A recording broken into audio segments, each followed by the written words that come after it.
Well, let's put it this way. I think we all know that Northeast Asia, East Asia is going through rapid change in terms of the security outlook, and the fundamental, the major point of change, shift, is, I think, very simple. It's this: the arrangement that made East Asia so stable and successful so far has been,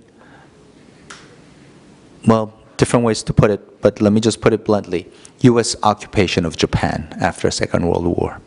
So what that did was, by occupying Japan militarily, it said, on the one hand, it assured China that Japan will never rise again militarily because U.S. will not allow it.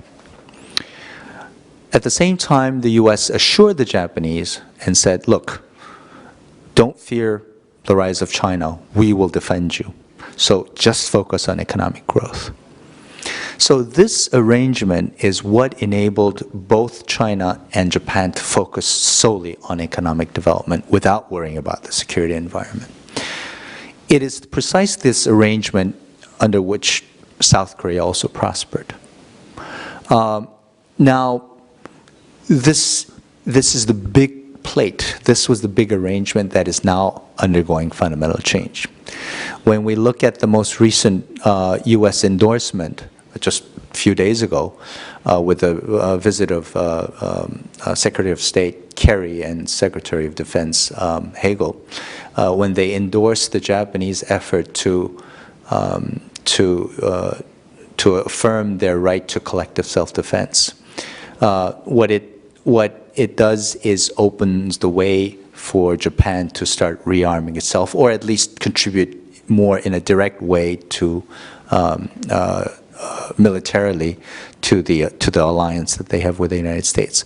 I think what that does is fundamentally alter the original tectonic plate that I was talking about. That is, it is allowing Japan to start focusing on its military as well as economy.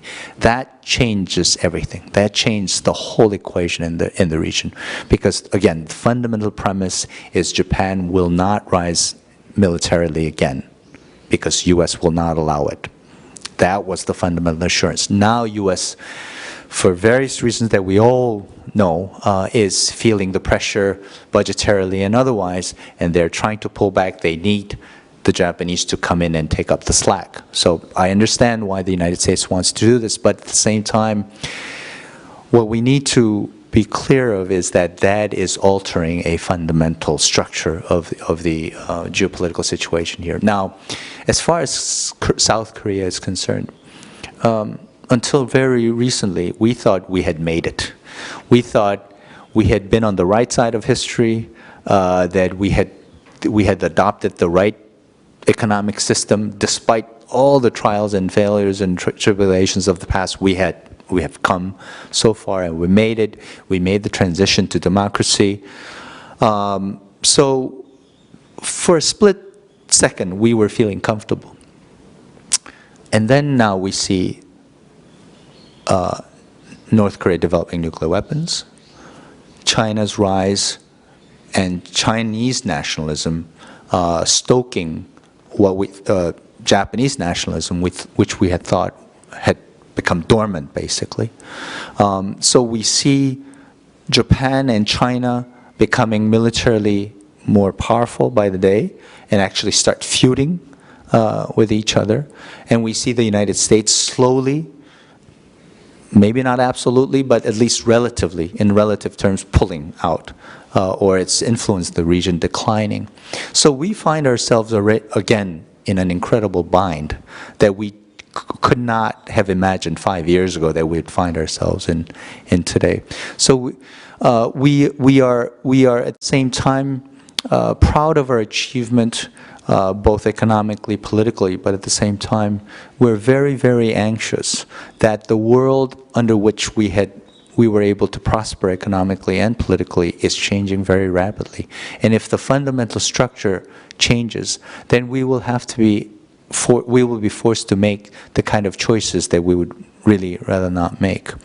And so how do we then control of this? And this goes to the issue of can there be a multilateral security structure, such as NATO or the ASEAN or others, that can actually preserve the peace and restore order, which, I see it's slipping very slowly now. And again, I think the only hope that we had seen so far was only alternative that we've seen so far is the six-party talks, and which is a mechanism that was developed for the explicit purpose of denuclearization of North Korea.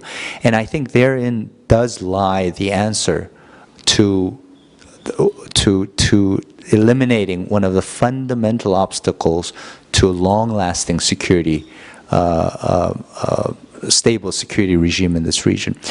So again, if the six-party talks, through the joint work of China, United States, Russia, Japan, South Korea, and North Korea, is able to bring about the denuclearization of North Korea and the opening and reform of North Korea, this will really create a kind of mechanism, a process, and maybe an institutional basis for a multilateral security regime in this region. And really, I think the experience of actually of denuclearizing North Korea and convincing it to open and reform, that experience and that know-how will really provide a solid foundation for lasting peace and stability in the region.